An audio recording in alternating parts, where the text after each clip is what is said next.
Good morning, dear students. Today we are going to discuss about the antiferromagnetism. So, we all of us know that the ferromagnetic materials are having small domains. So, in all these domains, all the spin vectors are oriented in one direction. So, we have also considered that according to exchange energy model of Heisenberg, within the domains, since the two spin vectors are parallel, so we have write the exchange energy as minus 2j si dot sj. So if the two spin vectors are parallel, then the exchange energy is minimum. So in a ferromagnetic materials, the exchange energy is minimum, for which the spin magnetic moments of the atoms are oriented in parallel direction.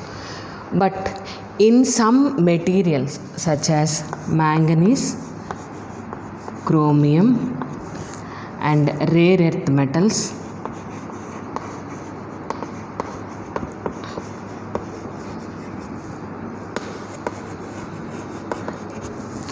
these are all the antiferromagnetic materials. In there are also some domains.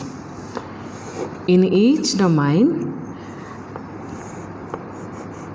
the anti-parallelly oriented spin vectors are accumulated.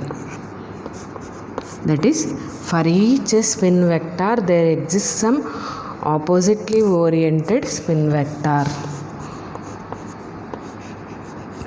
So these type of materials or the substances are called antiferromagnetic materials. So in this case, here the adjacent spin vectors are arranged anti-parallel. Here the exchange energy is minimum when the spins are anti-parallel. So in a ferromagnetic materials, in domain, all the spin vectors are oriented in a single direction. In that case, the exchange energy is minimum. So there are some materials such as manganese, chromium and rare earth metals, for which the net magnetization is 0. In each domain, for each spin vector, there exists some anti-parallelly oriented spin vector such that the exchange energy is minimum. So these type of materials, substances are called antiferromagnetic substances, and this type of property is called antiferromagnetism. So for these antiferromagnetic materials, so if you draw the graph between susceptibility versus the temperature,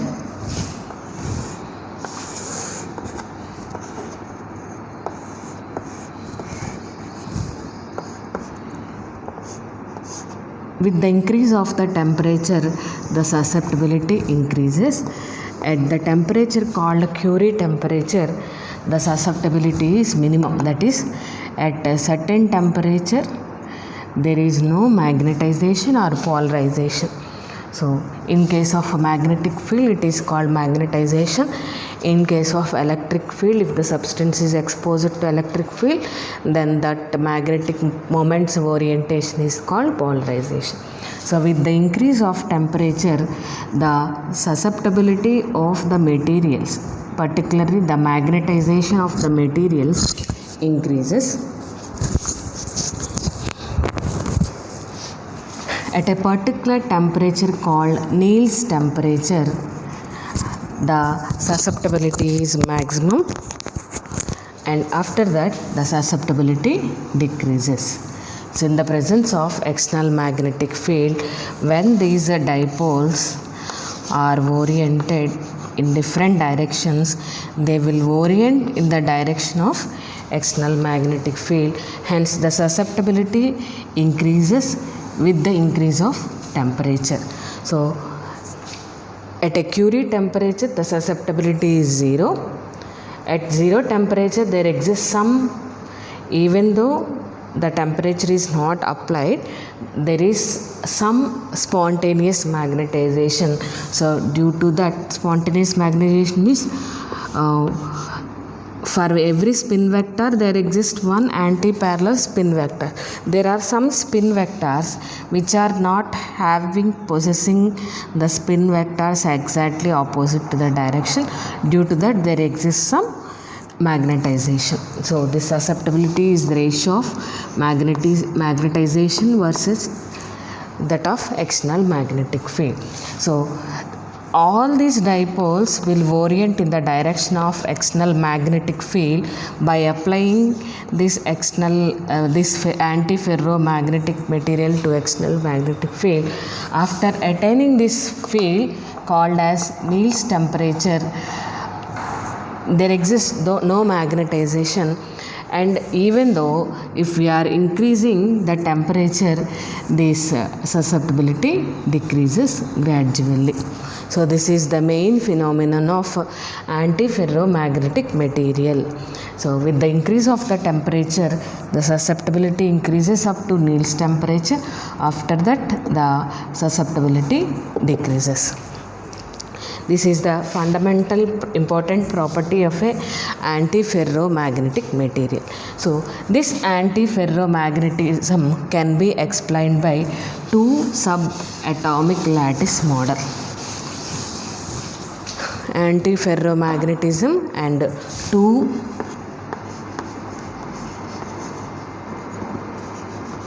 sub-lattice model of antiferromagnetism. So what we have said, in each domain there are, for every spin vector there exists some anti-parallel spin vector. So in order to explain these two sub-lattice model, consider a lattice system called as manganese oxide. Manganese oxide, so which is a body centered cubic structure. Body centered means all the manganese plus 2 ions are oriented at the corners of the cube, and oxygen minus 2 ion is placed at body center. Consider the manganese oxide crystal structure. So its structure is body centered cubic structure, in which all the manganese plus 2 ions are placed at the corners of the cubic structure, and the oxygen atom is placed at the center of the body of the system. So let us consider the two sub-lattice model of manganese oxide. So this is one cubic structure of manganese oxide. These are the two interpenetrating sub-lattice structures. Two interpenetrating. This is one manganese oxide cubic structure.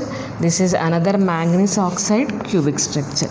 So in this, at the corners we have manganese plus 2 ions.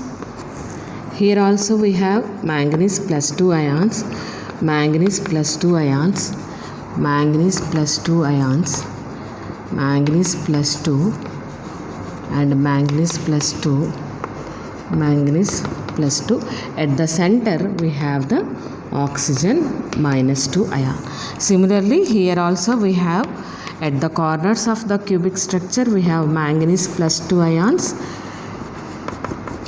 and manganese plus 2 ions. So here at body center we have oxygen minus 2. All these, for example, in this sublattice, if all the spins of this manganese ions are oriented in upward direction, then this adjacent sublattice will have the spin vectors oriented in downward direction. Here in this sublattice, all the manganese plus 2 ions are having spin up, and in the second sublattice, all the manganese plus 2 ions are having the spin orientation downwards. So here, since all the manganese plus 2 ions are spin up directions, so this oxygen atom is having spin down and this oxygen atom is having spin up direction. So in this way, inner domain having two spins. So this is the actual structure of a antiferromagnetic material. So these are the two interpenetrating manganese oxide sublattices, in which if you compare in this structure, all the spin vectors are upward. 1, 2, 3, 4, 5, 6, 7, 8 up vectors are there. So in order to compensate this, we have 8 manganese plus 2 ions which are oriented in downward direction. So such that the total net magnetization is equal to 0. Similarly, for this oxygen atom and for this oxygen atom, the net magnetization is equal to 0. So this is the two sub-lattice model of a antiferromagnetism, such that the net magnetization is equal to 0. So this is regarding the antiferromagnetism. Next, ferrimagnetic materials.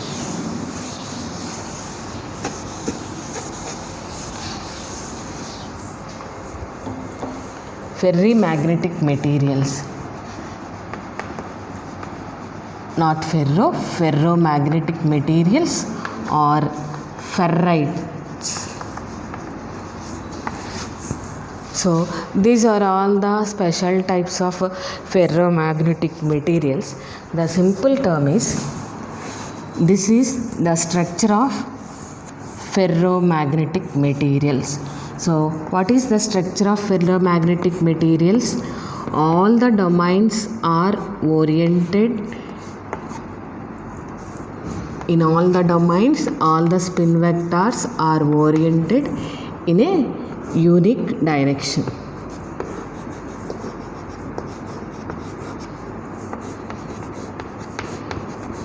Right. These type of materials are called ferromagnetic materials. So here, in antiferromagnetic materials, in each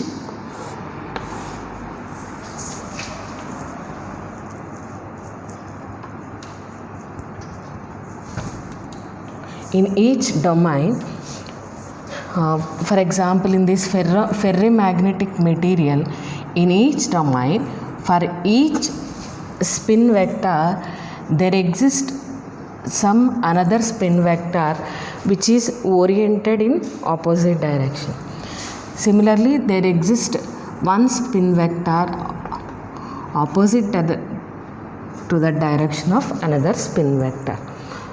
So in another domain, the same number of spin vectors with parallelly oriented and anti-parallelly oriented spin vectors are oriented.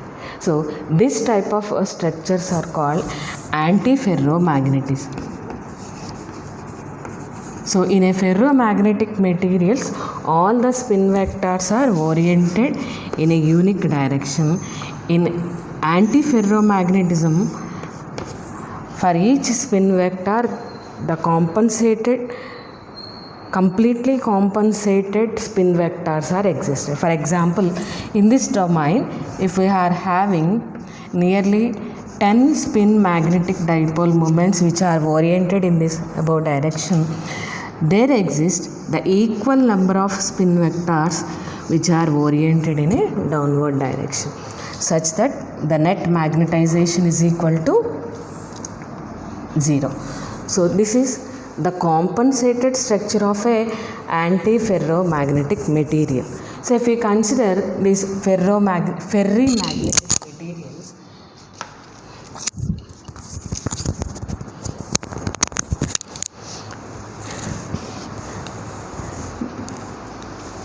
In ferrimagnetic materials,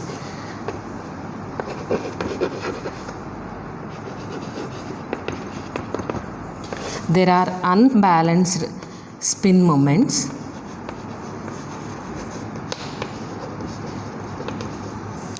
That means if we are having 10 spin magnetic moments, there are likely to be 8 or 12 spin magnetic moments which are oriented in the downward direction. So the compensated orientation of spin magnetic moments is called as antiferromagnetism, and the uncompensated structure of domains in which the net magnetization is not equal to 0.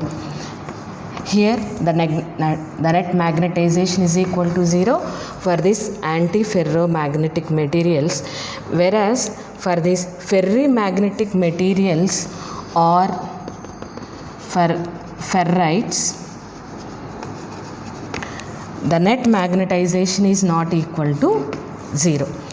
So this unbalanced spin net magnetization of the materials are called ferromagnetic materials, and they are also known as ferrites.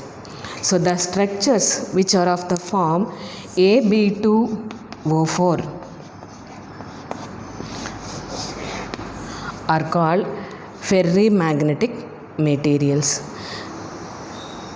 So we can define these ferrimagnetic materials or ferrites as the uncompensated magnetic dipole moments are said to be ferrites. So iron, cobalt, nickel are the examples of ferromagnetic materials, whereas manganese and chromium are the antiferromagnetic materials. The structures which are of the form Ab2O4 are called the ferrites or the ferrimagnetic materials. So there are some special kind of ferrimagnetic materials called as multiferroics.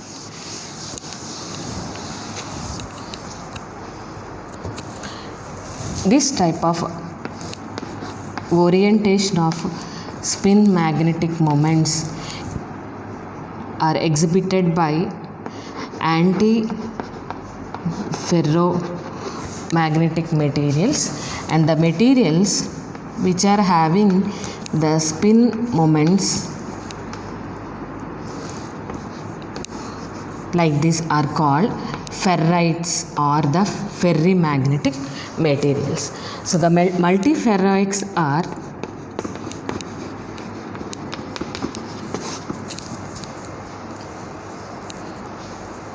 the compounds which are exhibiting the multiferroic properties, such as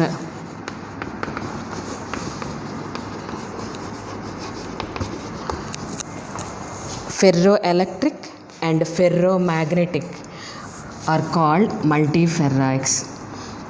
The compounds which are exhibiting the multiferroic properties such as ferroelectric and ferromagnetic properties are called as multiferroics. So if you draw the graph between the magnetization versus the applied magnetic field, we get the hysteresis loop.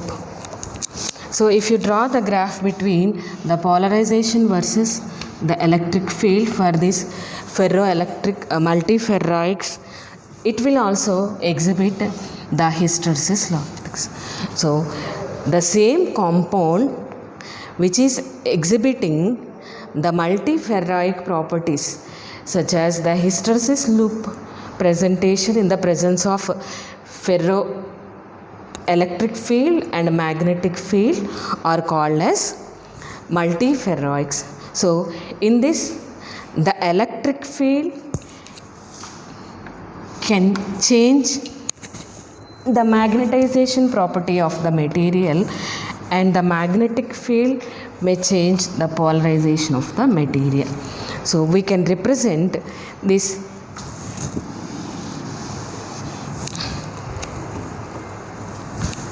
as electric field and magnetic field intensity, polarization and magnetization.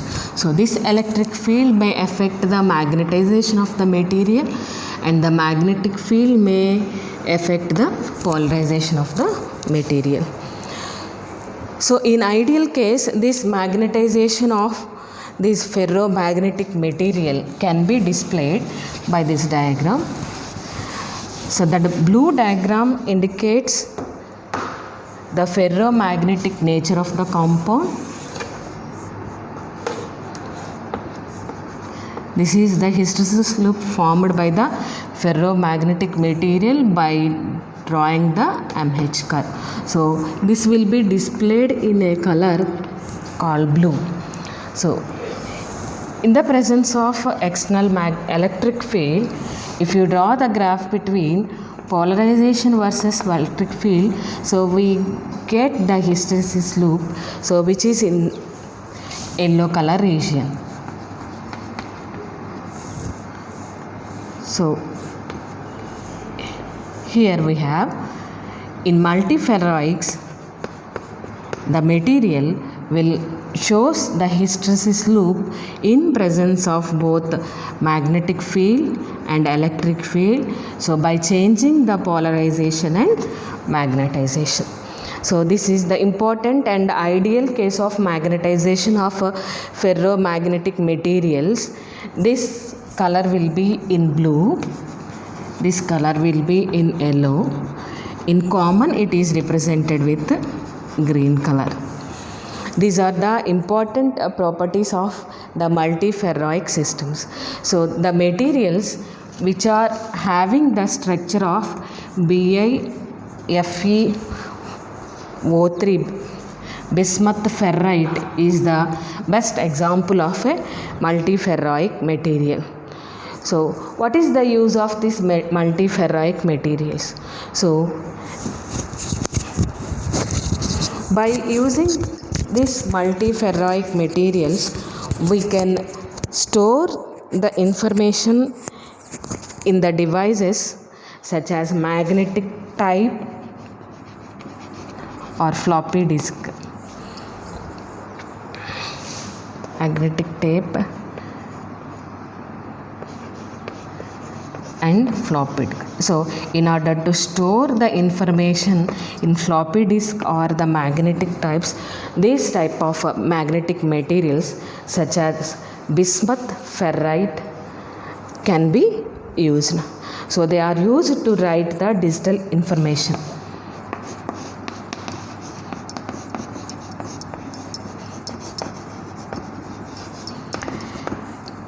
These are the three important types of magnetic materials such as antiferro,